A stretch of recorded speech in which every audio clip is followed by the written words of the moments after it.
Yeah, Red Wing traffic, Cessna 1025 Victor, clear 09 Red Wing. The Red Wing Airport first opened in 1928 as a government-operated landing field in Hager City, Wisconsin for the sole purpose of airmail planes and emergency landings. In 1940, the government closed down the field because it was no longer able to accommodate newer and larger planes. After this closure, the city of Red Wing became interested in securing an airport.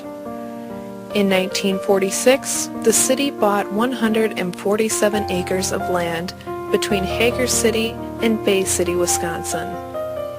At this time, the airport consisted of two short grass runways running east to west and north to south.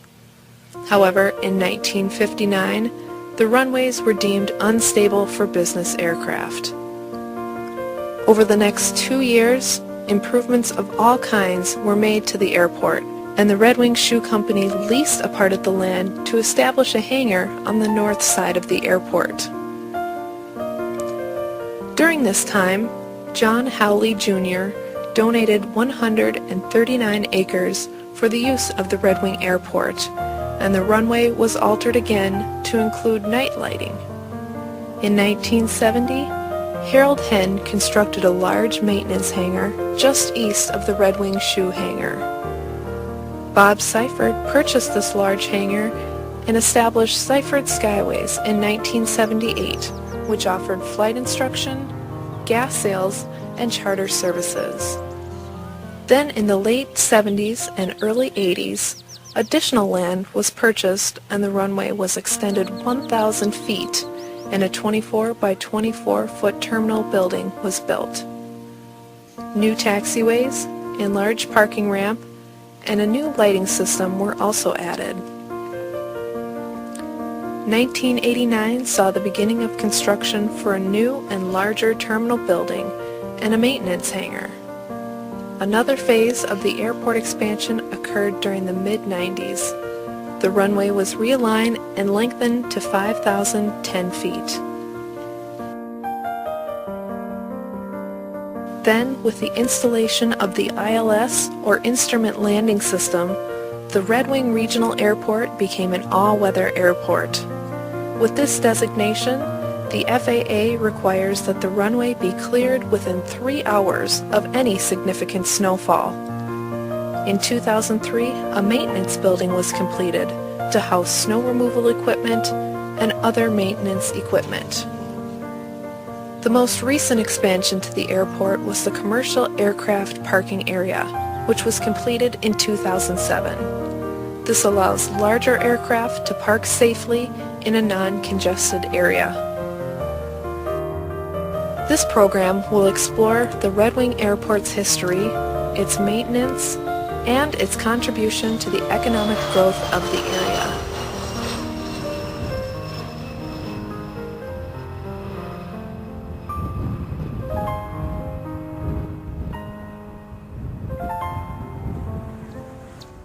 This is a look at the Red Wing Airport today.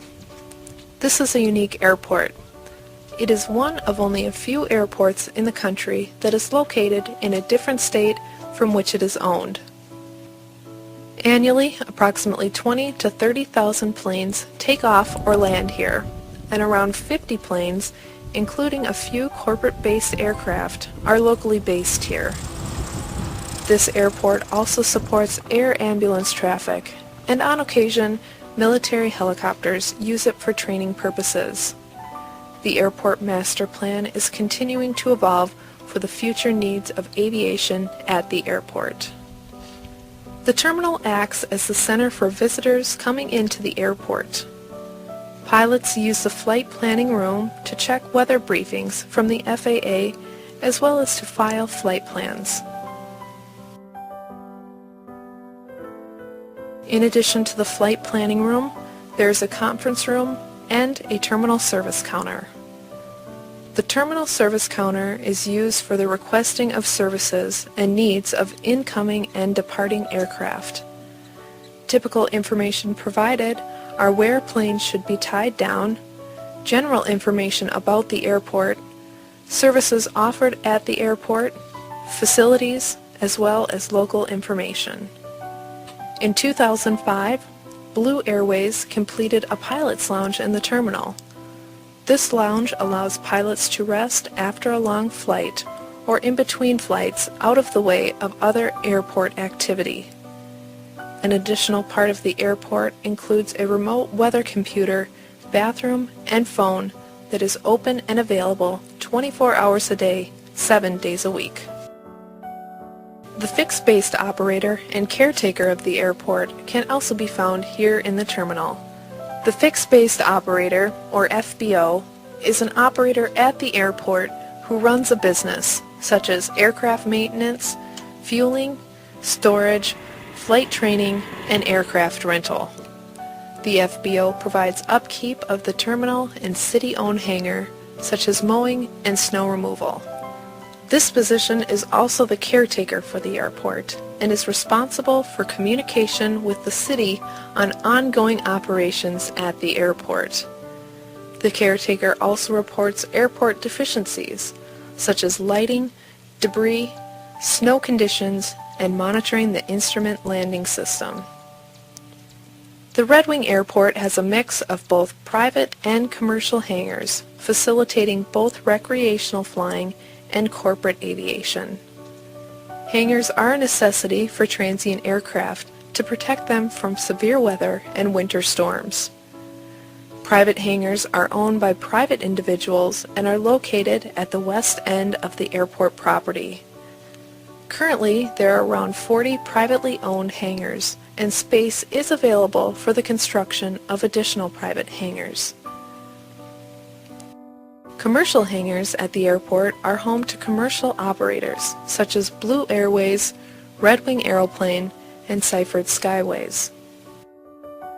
A corporate jet coming into the Red Wing Regional Airport will land, and after refueling, may park in the commercial hangar until its departure.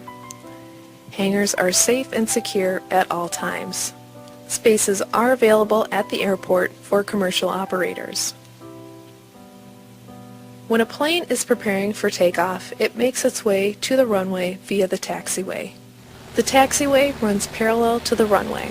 It allows planes to get from one end of the runway to the other, as well as acting as an entrance to or exit off the runway at different points without getting in the way of planes landing or taking off. This is the runway. It looks very similar to the taxiway. However, the runway is where all planes take off or land. As of the last update in 1993, the runway is 5,010 feet, just shy of a mile long. At this length, it allows some larger corporate planes to utilize the airport.